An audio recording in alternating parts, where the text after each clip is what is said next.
Hey all, it's been a while between updates, but I'm glad to be able to get back on the bike after being away for a little bit and get in and do some tinkering. I've really been wanting to do some suspension modifications to the GS500 after riding the little SL dirt bike and going, wow, this suspension is freaking amazing. I've realized that the Suzuki is really lacking in stock form. So there's a couple little things I want to do and see if I can make it a bit better.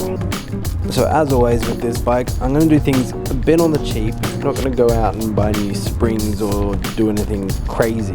I'm going to keep it fairly simple. So for the front end, Slippery Mongoose actually sorted me out with a front fork brace. So I'm going to try that on and see if that makes any difference. I've also got something coming up for the back shock, but I should make a quick little disclaimer while we're on the Slippery Mongoose topic. He's done a very professional looking mod for putting an R6 shock on the back of your GS500, which is the sort of the bee's knees upgrade for it. I've gone the slightly more affordable version, so check his vid out for a pretty pro installation and hang around for mine for the budget version. So first step was to get a new fork brace on. To get the old one off required a bit of encouragement, so a bit of WD-40 to loosen up some of those Allen nuts on top.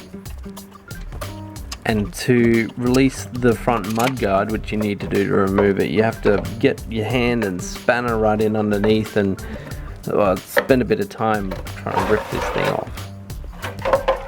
Came off eventually, and first thing I was thinking is I don't want this to be a major pain in the butt to put back on. So I prepared a bit of a surface on the underside of the mudguard and used a bit of cold weld to hold those nuts into place so I can just crank them right down when I go to put this back together. So Slippery Mongoose made this brace himself. It's made out of a big chunk of aluminium, and you could use it on its own, but I think it looks sort of cool with the original brace sitting on top. Well, the bolts were long enough to be able to bolt that back down. So put that one in there and bolt it all back together. So I've opted for the Katana 600 rear shock upgrade. These are stupid cheap on eBay. I got mine from Hawaii for $30.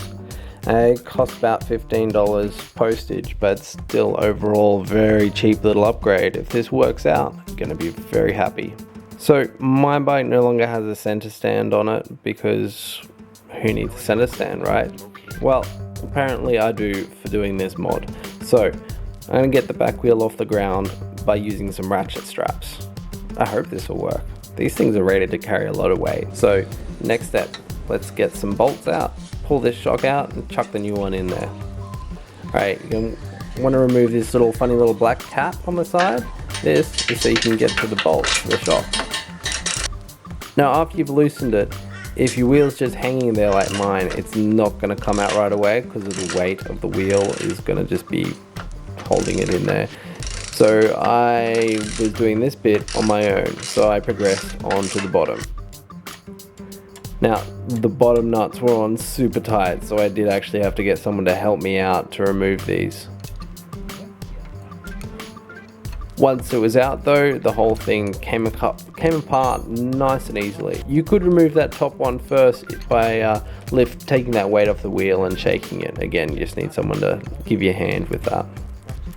So with all the nuts and bolts out, the old shock comes out pretty easy. This is the new Katana 600 one, given a little bit of a clean up, and yeah, it looks to be pretty good.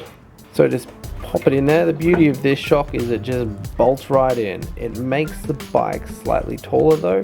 Not an issue for me because with my modification, my mudguard dropped, so it's sort of gonna keep things just nice, I reckon. Bolt this one back in place. Only use a bit of Loctite on here. Recommended torque for this is heaps. I used some blocks to just lift the back wheel a little bit so I could slide the bottom bolts in nice and easily. Then I'm all good to crank it all down. I recommend checking your chain because when you put this in with the back wheel being down a bit further, your chain is going to be pretty loose. So tighten that up, find yourself a mountain and test this sucker out. So really happy, really happy with this.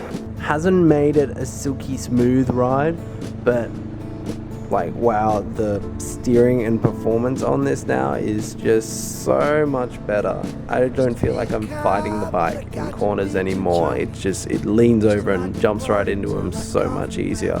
I would definitely recommend this for a nice cheap mod. Anyway guys, more updates on their way. See you soon. Bye.